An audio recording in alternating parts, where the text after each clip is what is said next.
In Wireshark, we have two places we can go to begin capturing and select our capture interface. The first location is on the menu bar by clicking Capture, and you can see that we have this listing here: Interfaces, Options, Start, and then we can look at capture filters at this time. But if you use Wireshark a lot, you're not going to be going to the menu bar. You're going to be using these first three buttons on the left-hand side. That's really the fastest way to begin capturing. Now, that's the way I'm going to be doing my capture, and let's take a look at these first three buttons. The first button will allow us to look at the available capture interfaces. Those are the ones that Wireshark sees, and you can also tell whether or not there's any traffic that's visible to those interfaces by clicking on this button. The second one would allow us to start capturing using one of those interfaces, and we can define things such as capture filters, and we can define the capture buffer size and things like that. The third button would just automatically start a live capture using our global preferences. Now we're going to look at the adapter information first, so I'm going to click on the first button to list the available capture interfaces. When this window pops up, you should see a listing of the interfaces on your system, including a dial-up adapter, your Ethernet adapter if that's what you have there, and any 802.11 adapters. In addition, if you have a cellular phone adapter on your system, you would be able to see that as well. Now, even though I'm not capturing, I could see how many packets per second visible to this network interface card, and the total number of packet count since I opened up this window, and the IP address associated with that network interface card. Now, if I wanted to start capturing on that card, I can click the Start button right away, and it will immediately start capturing using the global preferences that I've set for that card. If I wanted to change some of those preferences and assign a different capture filter, or say that I wanted to capture to a file, let's say, then I would choose the Options button. Not many people go into the Details button, but it's interesting because it can show you when there are potential problems with your local card. So I'll click on the Details button. There you can see it pops up. And my card, I didn't even know this before, but my card actually only started up in 10 megabits per second. Apparently, the link that I connected into here, when it did its auto negotiation, it negotiated down to 10 megabits per second, which is not ideal. But this is easy to see when I pull up this information. Now, one thing to note is that all of these statistics are being gathered by the network interface card driver, and they're being piped up to Wireshark, and Wireshark is relying on that information and hoping that it is accurate. So this information is only as good as the network interface card driver information. Now, also on this window, you'll see the transmit block size, the receive block size, and the maximum packet size. Interesting thing with that is that we see 1514 bytes. On an Ethernet network, we would expect to see 1518 bytes, but remember that the last 4 bytes of the packet, the CRC value, are placed on the packet by the network interface card, so we don't see it at the driver level here. It's been stripped off on the way in and has been placed on the packet yet on the way out. So that's normal to see 1514. Now in the statistics area, again, remember that we're pulling this information from the network card driver.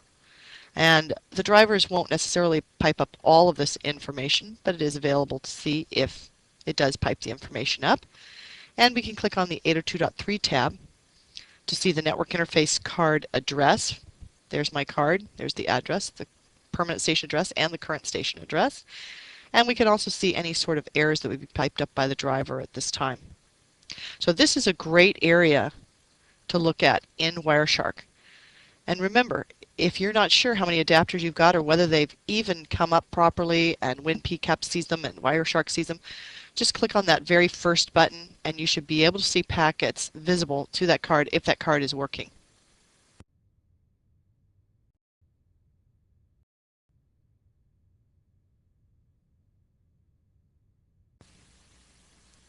Okay, this probably isn't one of the top features that you'll use with Wireshark on a regular basis, but you should know how to do an unattended capture to disk. I do recommend that you are very careful when you use this option because you could fill up a hard drive very quickly. And also I don't recommend that you save your files to a server because then you're sending that traffic back across the network and you can become part of the network problem if maybe the network's just too busy at the current time. So good analysis does not send any packets on the wire. It's a totally passive process. There are two places you can go to set up capturing unattended to disk. First is on the menu bar to select Capture, and you can see we have Interfaces and Options. And where you're trying to get to is the Options area there. That's ultimately where you want to get to. So you want to go to any place that can take you to the Options area. The other thing that you could do is use either one of those left-hand buttons, the first button that lists the interfaces, we know there's an Options button on those, or the second button over, which takes you directly to the Options area. Now I'm going to use the second button and go directly to the Capture Options window. Now, the first thing I'm going to do is I'm going to make sure that all my capture information is correct on top, that I am using the correct adapter. And if I did want to apply a capture filter, now would be the time to put it in. So we can do unattended captures looking for only DNS traffic, or unattended captures looking at traffic to and from Fred's machine, or whatever you want to do. The area we're interested in is this capture files area right here. Now you should be aware that there's another area underneath there that allows us to stop capturing, but we're not capturing to a file on a disk, we're capturing into buffer space. And we could say we want to start capturing and then stop after a certain number of packets, or after a certain amount of disk space has been used, a certain number of megabytes or gigabytes or whatever, or after a certain amount of time, seconds, minutes, hours, days, things like that. But we're focusing on this top portion here. And the first thing we'll do is we're going to capture to a series of files in this example. And the first thing we've got to do is we've got to find where the file should be saved. So we'll click the Browse button and then give it a file name. Now the file name will just be a stem of a file name. It will be the beginning of the file name, and Wireshark will append a number and then a date and time stamp after each one of those. Now, if you don't want to capture to multiple files, you could uncheck this selection and say, no, I only want to capture one file, and it will use the buffer size information up above to decide when to stop capturing. In addition, if you do say multiple files, you have to say when you want the next file to be created. So after a certain amount of disk space, so 1 megabyte, 2 gigabyte, whatever, or you have to say in time. You want the next file to be created after 10 seconds or 20 seconds or something like that. Now the ring buffer is interesting because what it will do is it will do a first in, first out on the files and save a maximum number of files that you define right here. So the way this is configured right now, I will capture, and each one of those trace files will contain 10 seconds worth of information, 10 seconds worth of packets that cross the wire, and after it fills up the first file, it will create a second file. And after the second file, the 10 seconds goes by on the second file, it will go back to the first file and begin to override it and keep counting up though. We could use the ring buffer, or we could just say simply that we want to stop capturing after a certain number of files. So let's say I only want to capture 5 files. And that's what I'm going to do. I'm going to start out by selecting, saying that I do want to use multiple files. And just for this example, I'm going to say, the next file will be created every 10 seconds. And I'll be able to toggle over to the directory window so you can see what that looks like. And I do want to stop capturing after 5 files have been created. Now the first thing I'm going to do is I've got to give it a file name, and I've got to pick the directory that I want the files to be saved in. So I will click Browse, and I have a directory already created called Trace Files General. If the folder that shows up in here is not the one that you want to save it into, you can click this little plus key in front of Browse for other folders and select the folder that you want to save your files to. Once again, I don't recommend that you save them to a network drive. I'm going to give this file set a name of test-filesave. And I'm going to put in the pcap extension. Now if you don't put in the pcap extension, Wireshark won't put it in for you either, which means that if you look at the files in the directory, they won't be associated with Wireshark, so you can't just double click on them. So I highly recommend you put in the .pcap extension. Click OK. We can see now the file information is in there. Looks like everything's set up the way that we want it to be, so I'll click on Start. Now Wireshark is capturing packets in the background, and I want to show you the directory structure of where they're saving the files. There we go. There's the first file, and then 10 seconds after the first file is created, there's the second file created. And 10 seconds after that, we should see the next file. Now you can tell how Wireshark does its naming convention.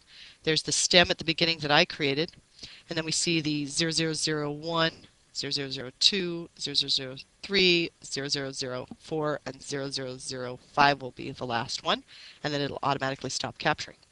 We have the year, 2007, we have the month, January, we have the date, 19th, and then we have the time. Yes, I can't believe it.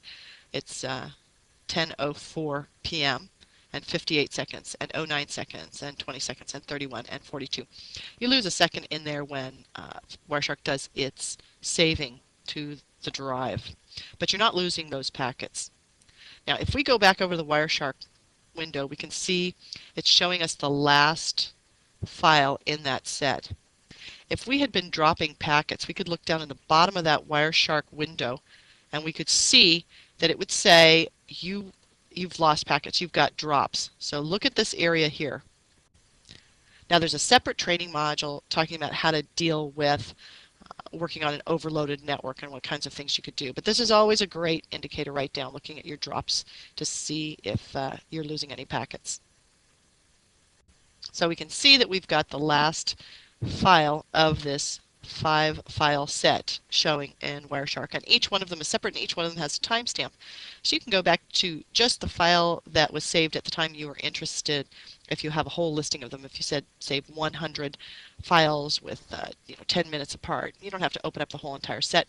You can open up just a smaller piece. And remember, the smaller the files, the faster Wireshark will open them up.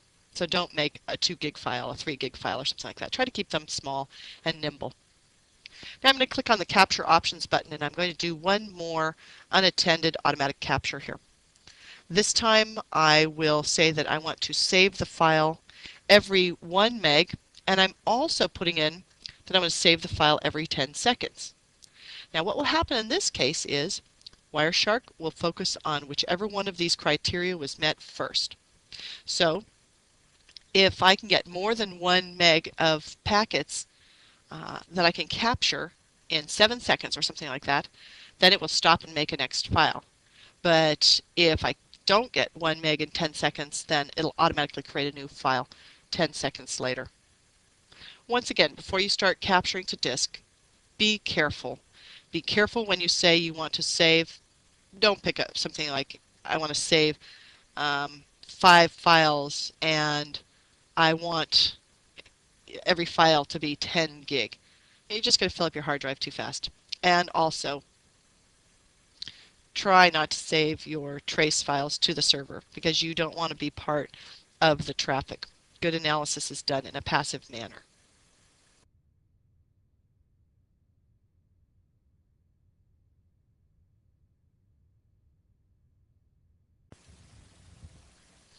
Using a ring buffer can be really nice because it'll help avoid filling up a hard drive with all these different separate files. And you may only be interested in the things that led up to a certain event. So maybe you really only care about the traffic that led up to when the server crashed or something like that. So you can use a first in, first out ring buffer style of unattended capture.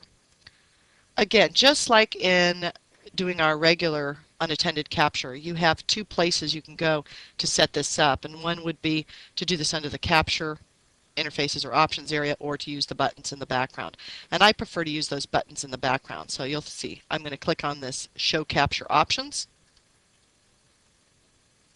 There's the Capture Options window. Now again, I'm going to check and make sure that the interface that I want to use is listed up above, and if I wanted to place any capture filters on this before I started, all the capture filters are defined as well. Now, I've got to define the name of my file and say where my files are going to be kept. So I've got a trace files general directory, and I'm going to call this test-ring buffer. I'm going to give it the pcap extension just as I did before because, like I said, Wireshark is not going to put that extension on these files, and I do want to make sure that I can associate the files with Wireshark so I can just double-click them in the directories. I'll say OK. Now I am going to use multiple files, and in this case, just to show you as an example how this looks, I will say that I want each one of the new files to be created after every 10 seconds, but instead of stopping the capture after 5 different files are created, I'll use a ring buffer, and I'll do a ring buffer with 3 files.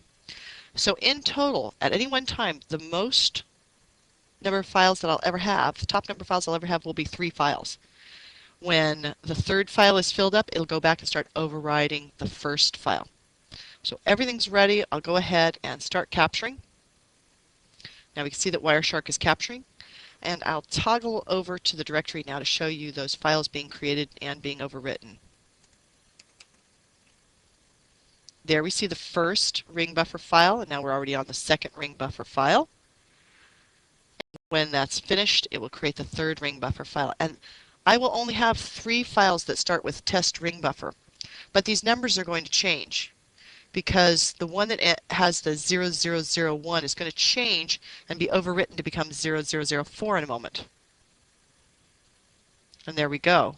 We can see that now ring buffer 0001 was just overwritten, and in a moment 02 is going to be 0002 is going to be overwritten and become 5. So that's the way the ring buffer works. And it is really nice because we don't have to worry that, oh, by mistake, maybe I will have filled up my drive. You can use both the ring buffer and the maximum number of files at the same time. Let me show you what that looks like when you do that.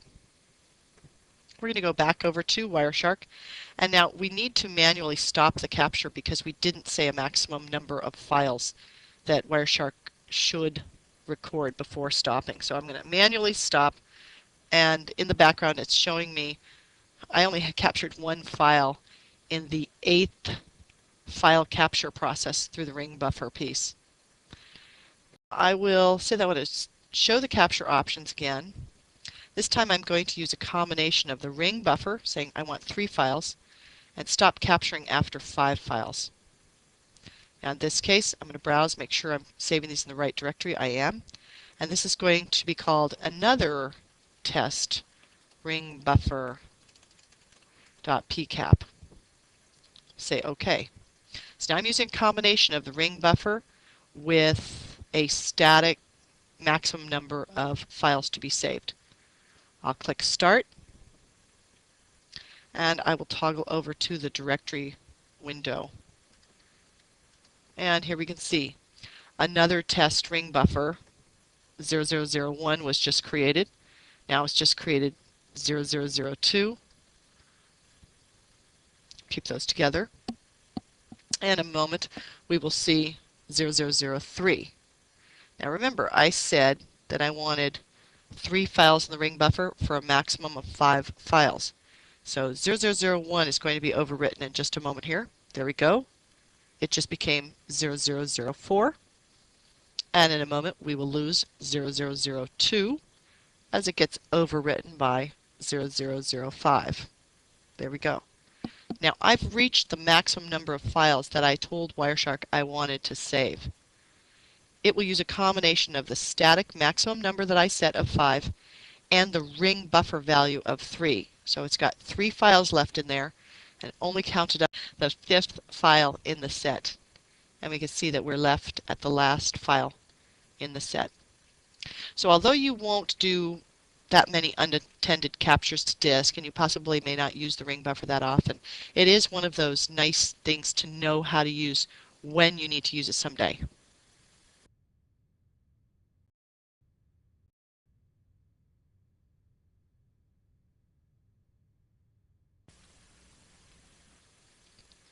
File sets are used when we're working with a series of saved files, just like the series that we created a moment ago when we saved to the ring buffer, or when we saved a series of 5 files. If you just open up a trace file that's just a standalone trace file, such as this one that's called Another Lousy Hotel Network 2, if I go under File and select File Set, you'll see that the next file option and the previous file option are grayed out. And if I click on List Files, I will only see this one file.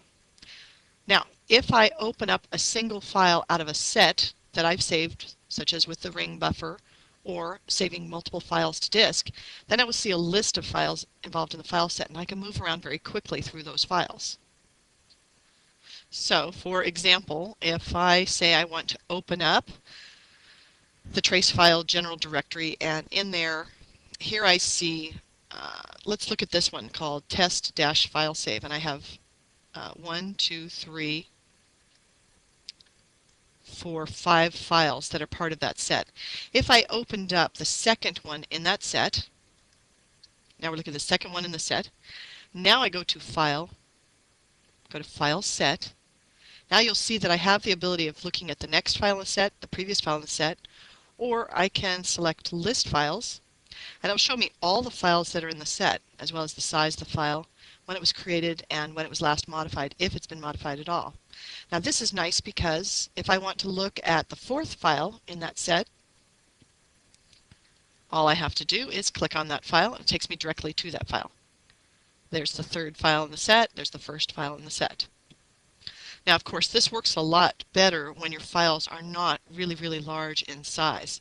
So when you do set up your system to create file sets, you say you're going to use multiple files and create a new file every so often, make sure that the criteria that you select does not create 10 gig files or something like that, because you'll notice then if you're opening up a file set and you're moving from one 10 gig file to another 10 gig file, of course it's not going to be nearly as fast as it is when you're moving between a 1 meg file or a 10 meg file or something like that.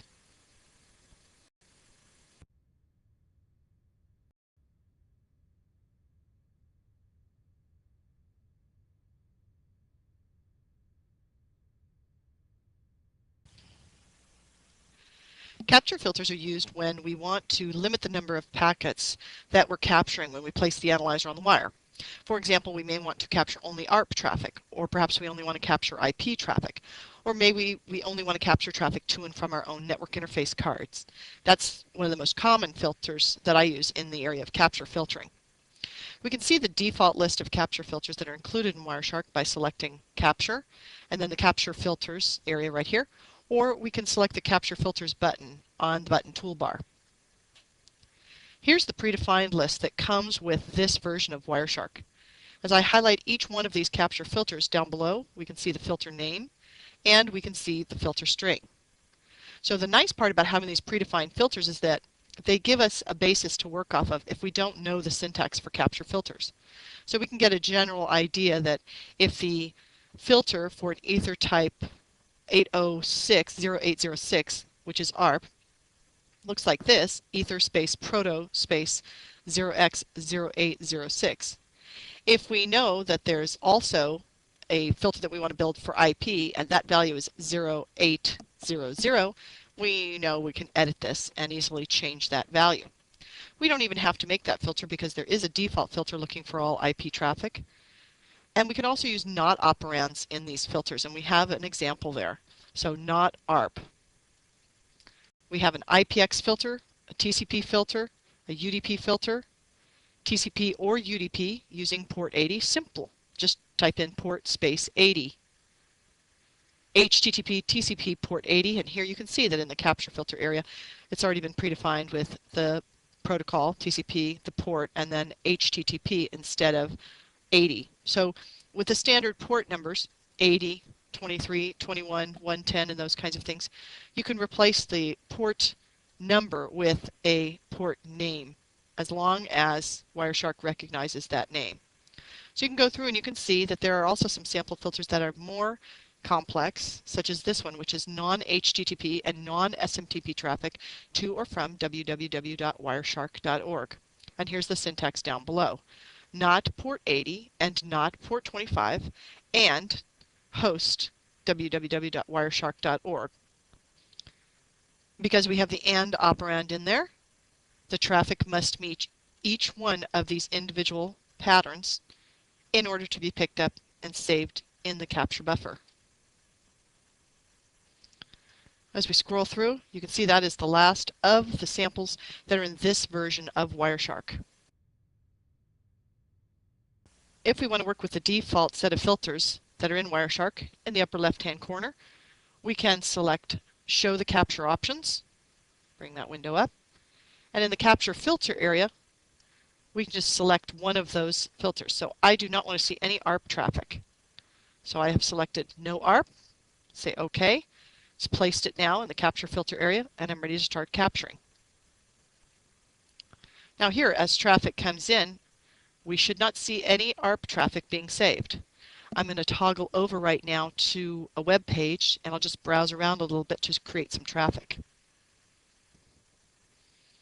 Over on the Wireshark web page, I'll go to the facts area, I'll go to the documentation area, and then I'll go to the wiki page. Now I'll toggle back over to Wireshark, and we can see by the capture window here that we have some TCP packets, some UDP packets, ICMP packets, but we did not capture any ARP packets.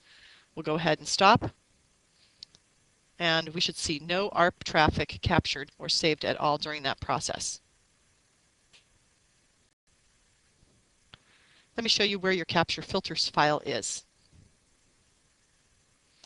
The capture filters file resides under your login name, application data, Wireshark directory, and there it is. It's a C filters file, which is just basically a text file.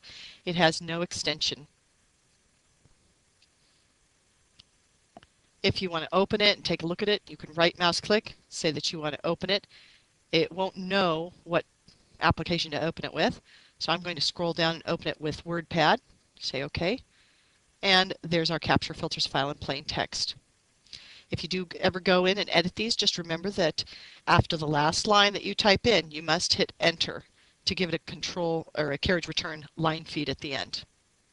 So luckily there are a number of capture filters already pre-built for you.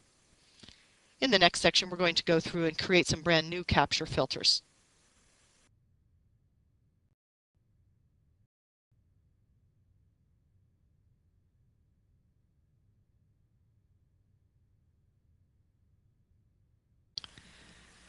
Now I'm going to create some brand new filters for Wireshark. The first filter I'm going to build is a filter I use all the time, which is called a My Mac filter. It will capture all traffic to or from my hardware address. So when I'm testing out an application or I'm working on a network that seems to have some problems in communications, I can easily pick up my own traffic. Now I'm also the victim of the problem on the network, and I can look at the trace file and know exactly what keystrokes I typed in order to send that traffic, and I can correlate problems with different events that happen. So the first thing I'll do is go up to Capture, Capture Filter, and here are all of the default capture filters. Now instead of typing my filter in from scratch, I'm going to click on the Ethernet address filter at the very top and click on New, and it's made a new copy of that filter down at the bottom. Now I'm going to edit the name and just call it My Mac. Must edit the filter string so that it matches my hardware address. So my hardware address is 001636A90820. I'll click on OK. Now if I go back in, just by clicking on OK, it's also saved that filter for me, so it's an applied save, and there it is down below. At this point I can click on Show the Capture Options, click the Capture Filter button, and select the filter I just created, say OK, and start. Now any traffic that's generated to or from my hardware address will be captured with this trace process. I'm going to toggle over to a web page and create some traffic in the background. So I've just brought up the Wireshark web page, and I'll scroll down and let's click on the documentations area, and we can see in the background, just clicking there, created 15 packets to or from my hardware address. I'll scroll on the left-hand side and maybe go to the developer information area, and we can see that I'm generating some traffic. When I'm done with this, I'll minimize out that window, click Stop, and when I look at the traffic and I look at the hardware address area in every one of those packets, I should have my hardware address either in the source or the destination MAC address field in all of those packets. So as I scroll through, we can see there's my hardware address over here, there's my hardware address over here, etc. Now a lot of times people make mistakes in the syntax area when they build capture filters, and I want to make a mistake now and just show you the error message that will come up. So first of all, I'll get rid of that trace without saving it. I don't need it. Go over to the capture filters area. I'm going to make a mistake in the My Mac filter. Common mistake people make is that they will put a dash in between the bytes instead of a colon.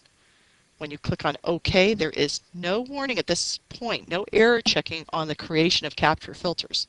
There is error checking when you try to run that filter. So I'll click Show the Capture Options. Now it's still got the capture in there that I had before. So I'm going to select the new incorrect capture filter. There it is. We can see that there's the mistake in there. I'll click on Start, and here's the error message that comes up. It says, I'm sorry, that string isn't a valid capture filter. Bogus Ethernet address. And you can see that it's having a hard time because I put a dash in there. It tells you to look at the user's guide for information on how to define the capture filter syntax. So if I click OK, go back to my capture filters list, I know that that capture filter has a problem with it. Don't forget that you have a help button here. When you click on the help button, it will bring up the help window that shows you the syntax that you can use with your capture filters. Now you can also edit your capture filters file. Now the capture filters file is loaded at the time you bring up Wireshark. So the best way to do this is to close Wireshark down, go in and edit the capture filters file, and then reopen Wireshark. So let's go ahead and do that. I'll close the help window. I'll go ahead and cancel out of this window. I know that there's a mistake in there. Cancel out of that window. And I'm going to close Wireshark and edit the capture filters directly in the file.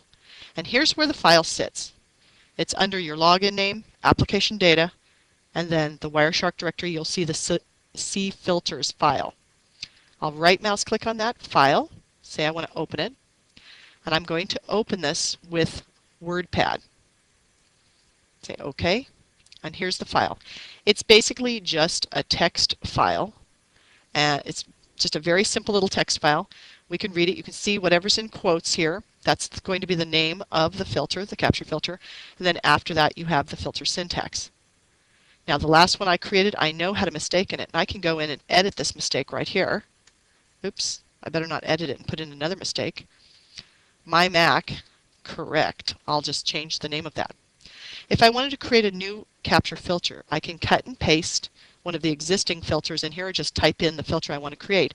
You must always make sure, though, at the end of the last filter that you have a carriage return line feed.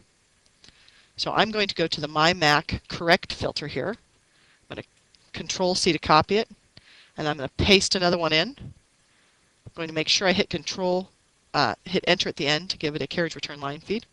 And let's say this next one is Fred's Mac filter. I don't like it being called correct, so I'll get rid of that.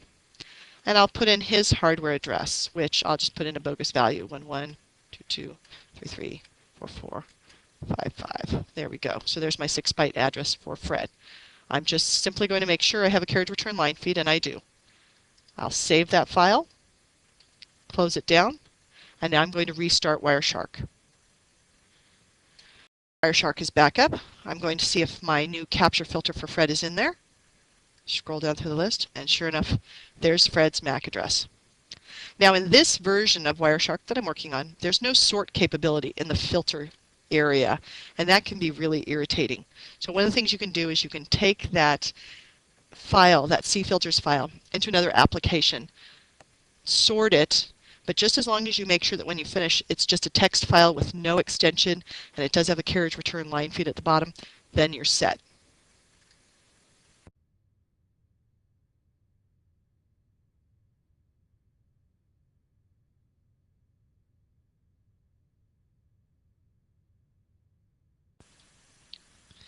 There may be times when Wireshark can't keep up with the traffic.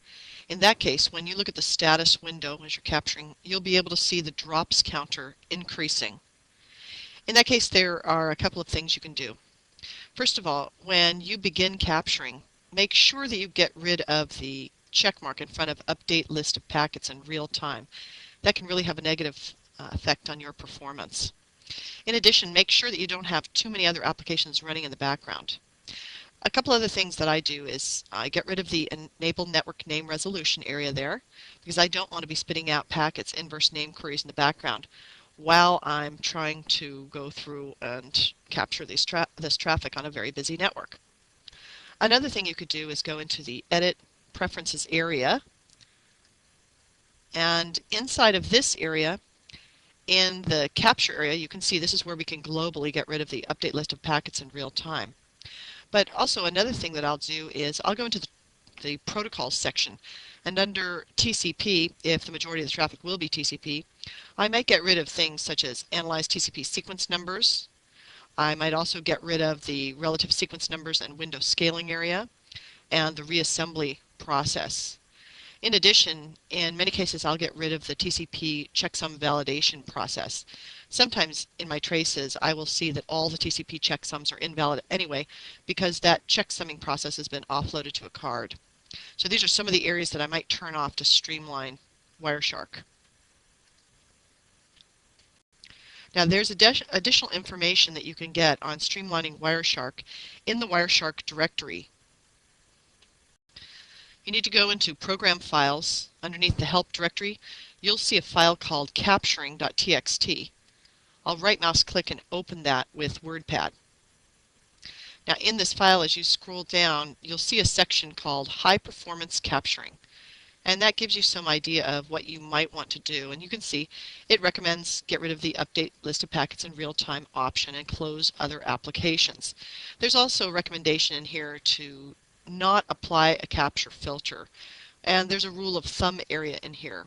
So if generally I capture all the traffic and then work with display filters after the fact. The last bit of information it will mention is that you might want to get a tool that's just dedicated to packet capturing and only use Wireshark to display the packets. One of those tools is included with Wireshark and it's called T-Shark, and we can run it at the command line. Now T-Shark is in the Program Files Wireshark directory. Here, I'll show you where it is. There we see tshark.exe.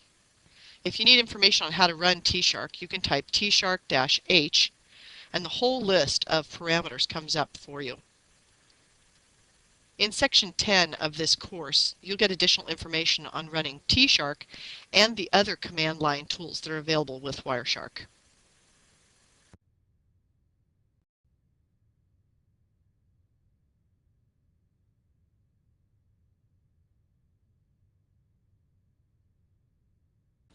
Now it's time to test yourself. This lab will require connection to an HTTP server. And if you'd like, you can print out Appendix A, which lists the Wireshark lab exercises for this course.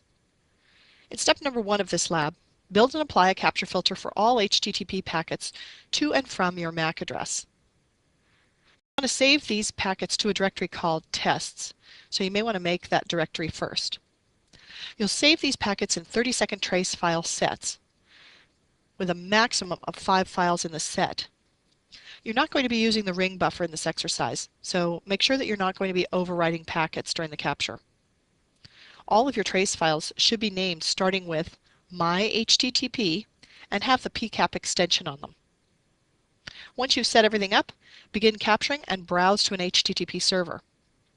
Now you'll need to browse for enough time to fill up all of the 30-second trace file sets. So this will take at least 2.5 minutes to complete. Once you've finished, stop browsing, go back into Wireshark, open up and verify your trace file sets.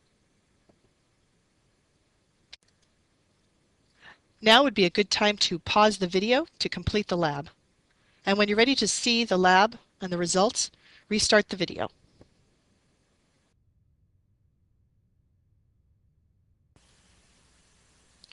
Now the first thing I'm going to do in this lab is I'm going to define a capture filter looking for all traffic to and from my hardware address, but I only want HTTP traffic. I shouldn't get any ARP traffic and I shouldn't get any DNS traffic.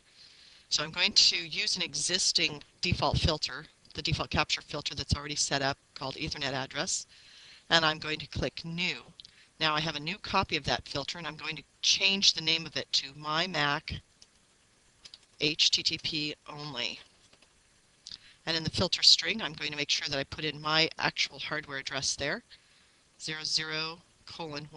I'm going to make sure I put in those colons there because I know that it won't take the dashes in between each byte. I'll put in the Boolean operand and I'll put in port 80. Now I could have just typed in HTTP there and it would have understood. I'm done with that and I'll say OK. Now I'm ready to set up my capture. Bring up the capture options window. I'll select the capture that I just created. There it is. I'll say OK. Now that capture is in there.